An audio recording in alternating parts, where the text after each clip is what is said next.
What's going on, people? We are Tottenham TV, back here for yet another Tottenham update, and the rumour mill has gone a bit mad over the weekend. A lot of players linked to Spurs, and we're going to start off with a player that we brought to you last week. He goes by the name of Albert Gudmundsson of Iceland and Genoa. We've got 3 updates regarding him, and Alistair Gold says that Tottenham have shown considerable interest in Genoa forward Albert Gudmundsson, along with Inter and Juventus.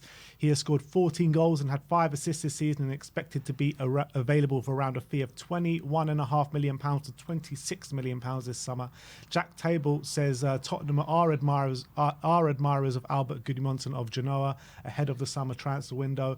Gudmundsson's agency GG11 have already struck 2 deals with Spurs in recent windows of Radu Dragushin and Vicario amongst other clientele.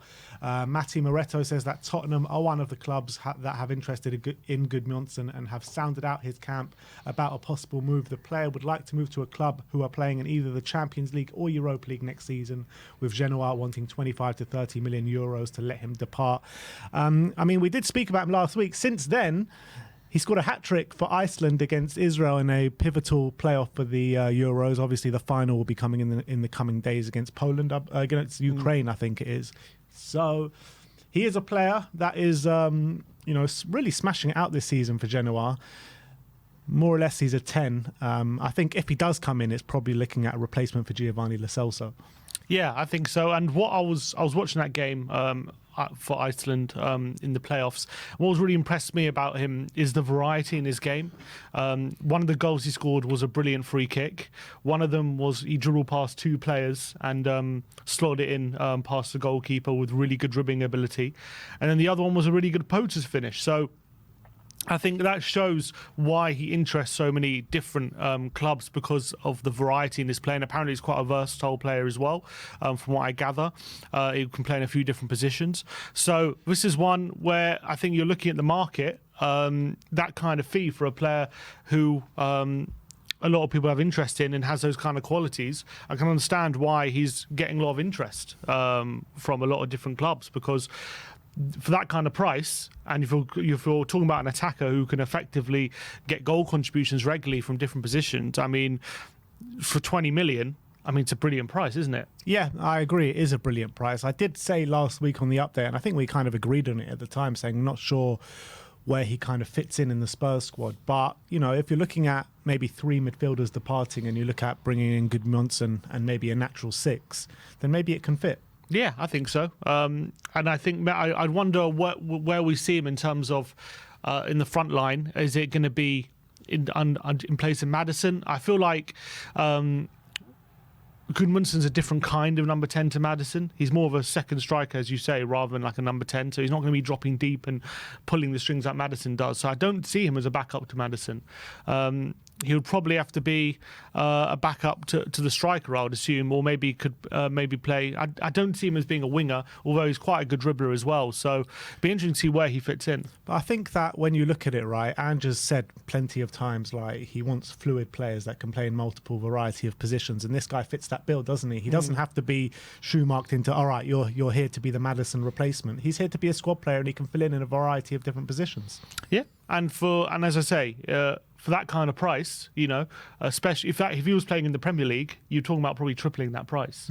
So I can understand why Spurs are looking at it thinking 26 million, he's getting regular goal contributions, he can play in a variety of positions, and he's got variety of his game as well. What's not to like? Yeah. But he's 26, he's only just kind of exploding now. So, is it one good season, or is this really where his true level is? Yeah, I guess we're about to find out on that one. But, sometimes players are late bloomers. And when you're looking at players to, fill the squad, if you've got a player playing really well in a top league like Serie A, on the international stage as well, he's not going to come in and command that starting role week in, week out. And you want these kind of players that can get you regular goal contributions as part of your squad. Next up, we're going to talk about Jarrad Branway. The Mail Sport reporting that Tottenham have made their interest known to Everton for centre-back Jarrad Branway ahead of the summer transfer window. However, Man City are also monitoring the defender's situation along with Manchester United and Real Madrid. And if we can pull off something like this, that would be an insane move for Tottenham, but I have my big doubts. Yeah, I think so. Considering he's playing regular week in, week out at the moment in the Premier League and look, doing very well by and large, I have to say I've been very impressed, especially for a centre-back his age with his ability on the ball and how kind of he hasn't been bullied by strikers. He's doing a really good job in very difficult circumstances. You know, Everton near the bottom of the league, for a young centre-back being under that kind of pressure is not easy. And I think he's taken that on his shoulders really, really well. So when you're talking about Branway, the best club in next for him, is it really to be at Spurs, where we have Van de Ven, Romero at the moment? He's going to be battling with those two for regular minutes. I'm sure he'll get game time, but is it going to be as regular?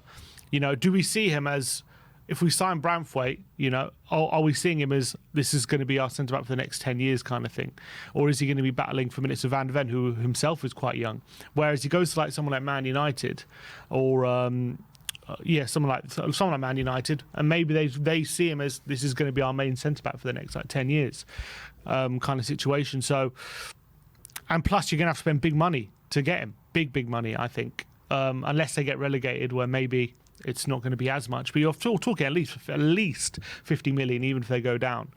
So, I mean, as much as I'd love him at Tottenham, I just don't think it's possible, to be honest. I guess it's a very similar situation to signing Rodrigo. You know, similar ages. I think Branway and Radu, maybe Branthwaite's a tiny bit younger, but you know, he rejected Bayern Munich, where he could have had more money, more playing time in the near future, or in the immediate capacity, and then he's come to Spurs, not seen much game time, and he's playing back up to Cuti Romero. So it'd be a similar situation, wouldn't it?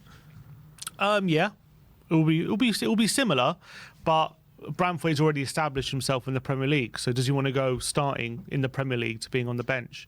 It's a question, or potentially on the bench anyway. Obviously, a question mark for him. I think we could maybe convince him that we are a good choice for him. But then you put into the fact of the money we would have to spend. I don't see Spurs spending that money on him, to be honest. I really don't. And I think there are a lot of good centre-backs out there. As much as I like Branway, I think the market for centre-backs at this current moment is actually quite deep.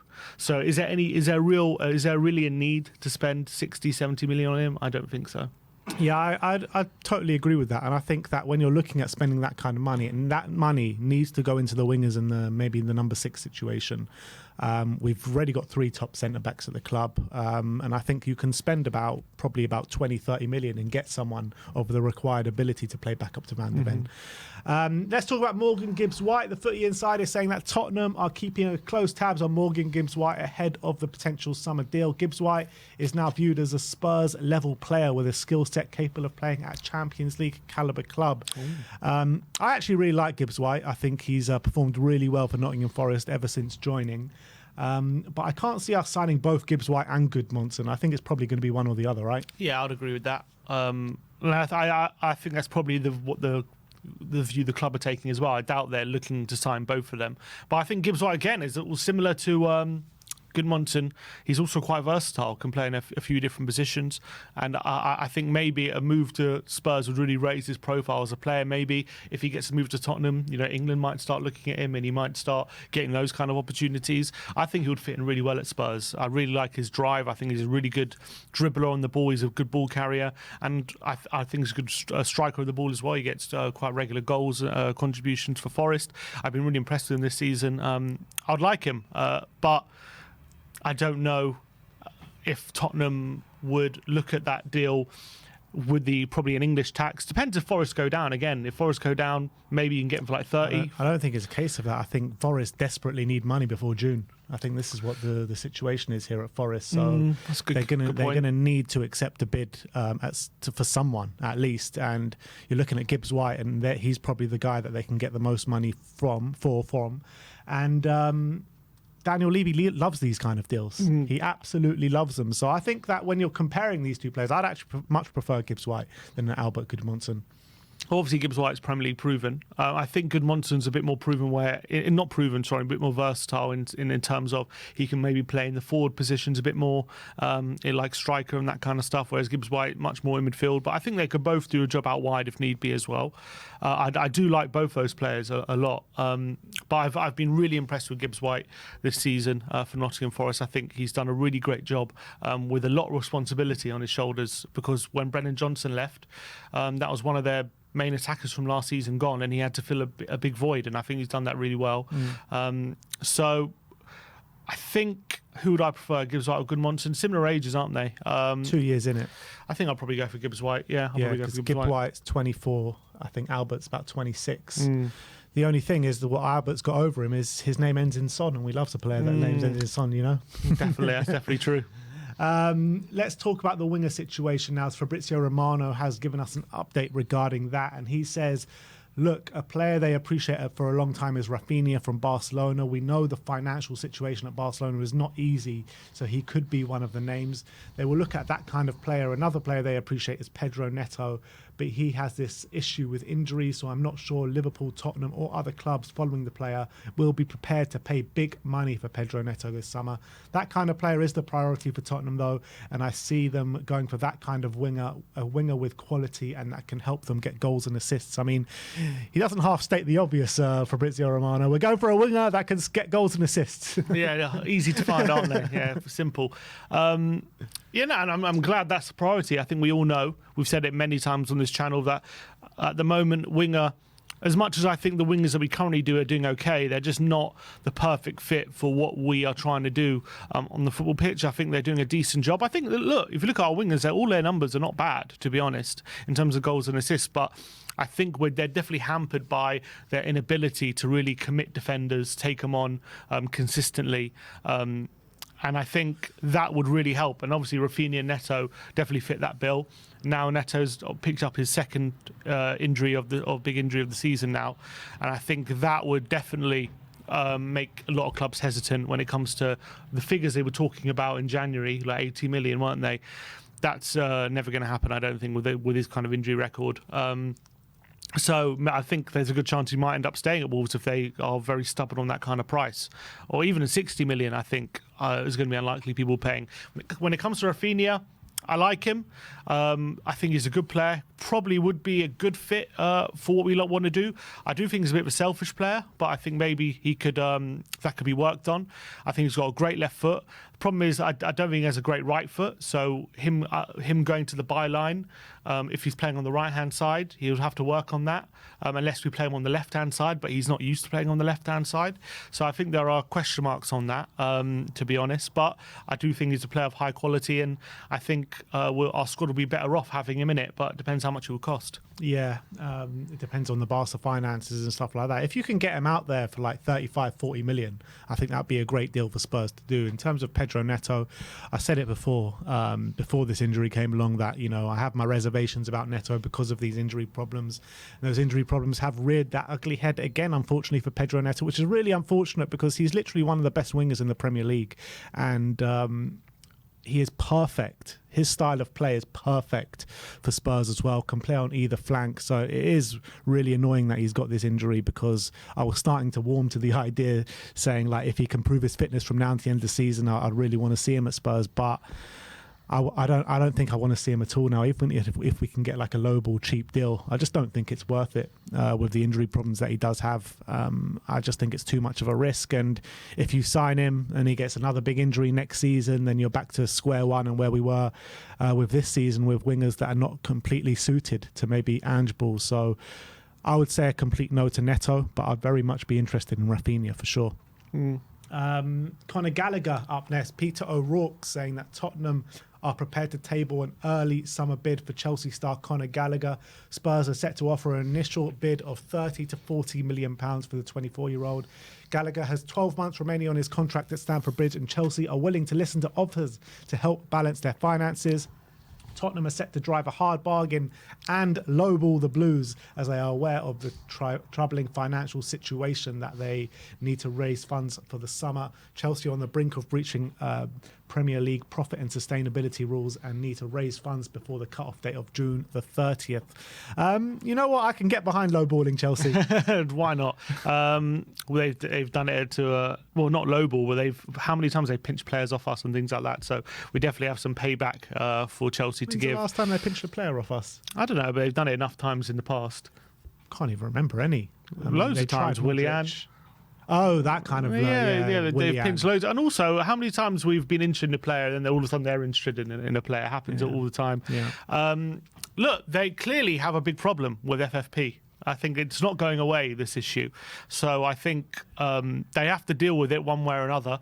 And I think Gallagher could still be that fall guy. But the problem with that is he's become such an important player for them. So how do they square that with the fact that they need to raise funds? Also, given the fact that I think they're probably planning on getting something for Broja in this Fulham deal, but that doesn't look like happening. He hasn't really got any minutes since going to Fulham. So I don't think they're going to get the money they thought they were going to get for him. I think Chalobah they're looking to get money for. Are they going to get the money they want for him? Probably not. So, I mean, Gallagher might be the one that they get money for. So I still think there's a chance this happens as long as Chelsea are struggling to sell players. I wouldn't rule it out, but I still think there's a lot of plates to balance when it comes to this kind of deal, because also Gallagher himself, how he squares that with being a boyhood Chelsea fan and all that kind of stuff. So I still find it unlikely, but as long as Chelsea are in financial trouble, I would never rule it out. I was listening to a financial expert on TalkSport last week, and he was saying like the trouble that Chelsea are in is so much more serious than, you know, the Evertons and the Nottingham Forests from this season. It's like almost double or triple, you know, the losses that they've made and these clubs have made. And you're talking about they could get a hefty punishment next season in terms of a points deduction, more than what Forest and Everton got this season. And apparently they need to make up about 200 million or something by June.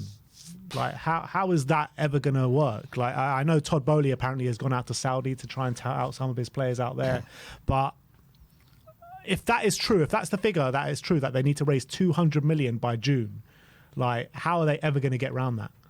If that is true, they're never going to, unless they do some sort of deal. I mean, they did sell a lot of players to Saudi in the summer, didn't they? Like Koulibaly, Mendy. Did Ziyech go? Or Ziyech went to Turkey at least? Turkey, yeah. So there's I mean, but those are those players. The problem they've got is all their players, apart from like Chalobah and Gallagher, they're all new, basically. Maybe Sterling, you can sell him. I don't know how much you'll get for him, but you could sell him for a decent amount. You're talking about at least 50 million, maybe 40 million, especially if he's going to go to Saudi. I think you get money for him. Pure profit, will they? Like Gallagher will be pure profit. Yeah. Sterling, I think, I don't know how much they signed him for, about 50 million, didn't they, from Man City? Apart from Sterling, I mean, all their players are brand new and they're on long contracts, so it's going to be very difficult to shift them and get money for them, and also for them to give up on their Chelsea career after 1 year as well. So it's going to be very difficult for Chelsea to do that. Well, there's going to be some difficult decisions have to be made. It's either, you know, you're looking at that situation and you have to put it against the points deduction, a massive points deduction for next season. So, I mean, I'm sure they'll do anything in their power to stop that points deduction. And if Conor Gallagher has to be the fall guy, then he's going to have to be the fall guy. But I think there's going to have to be more fall guys than Conor Gallagher. Cheeky 100 million bid for Palmer? What do you reckon? 100 million? I mean, maybe we can lowball them to Cole Palmer. I'll take Cole Palmer. I'll take him. But yeah, Chelsea are in massive trouble, and I won't say I'm unhappy about it. Let's put it that way. My heart bleeds. Yeah, my heart bleeds for you, Chelsea. Last but not least, let's talk about Rodrigo Bentancur. Ali Gold brought us the news today that Bentancur has confirmed that he's been playing with a broken little toe in recent weeks. He suffered the injury in a training session before Spurs took on Crystal Palace this month on March the 2nd. And we've got quotes from him as well. And he says, "The truth is now that the ankle is fine. Luckily, the knee has recovered. Nothing to speak of other than just one broken toe. I broke the little toe of my left foot 2 or 3 weeks ago, and this is one that I'm still playing with. I broke one of my phalanx, and I would have to stop the 2 or 3 weeks so it could heal, but it wasn't possible. It was before the Crystal Palace match in London in a training session with a teammate, but it's almost there. I'm playing with my toe recovering, but the truth is that once I warm up, I forget about it. I did not want to stop, so I'm fine and feeling good 100%. Can't be 100% if you have a broken toe. He feels 100% after he starts training because he completely forgets about it, but... Look, everyone in social media saying, "Oh, this explains his performance levels and stuff like that." But I mean, the performance levels kind of predates that. Yeah, I'd agree with that. Obviously, the Palace game itself, I do think he started that game and then he gave away that free kick for Eze's goal, and then he went off shortly after. He didn't have his best game. Is that when he smashed down the boot? Yeah, I think so. But funnily enough, you could probably argue his performances have improved since the broken toe. Because I thought against Villa and against Fulham, he actually played quite well when he had those little cameos. So, if anything, it goes against what people are saying with his performances. So, look, let's hope he break more toes. Exactly. Maybe he needs a broken foot. No, I'm joking. Look, let's hope he recovers as quickly as possible. Obviously, I would like him to take a bit of a break if it's troubling him, and hopefully he can recover from it. But I don't think this explained his performances. Yeah, but as you say, the timeline doesn't really add up when it comes to his decline in performances. I think his performance level is probably just shows where he's at in terms of, you know, the circumstance of having two massive injuries one after the other. I think it's pretty obvious that that's the reason, and I think you're starting to see him come back slowly but surely. I think you're going to see an improved performance level from now to the end of the season, gradually, and then next season you'll see him back to his best. But I don't think it's anything to worry about in terms of performance level from Rodrigo Bentancur. You'll see him back fit and firing soon enough. I'm pretty sure of that. But that is your Tottenham update for today. Let me know in the comment section below your thoughts regarding all the news stories brought to you today. Like, subscribe and comment, and as always, come on, you Spurs.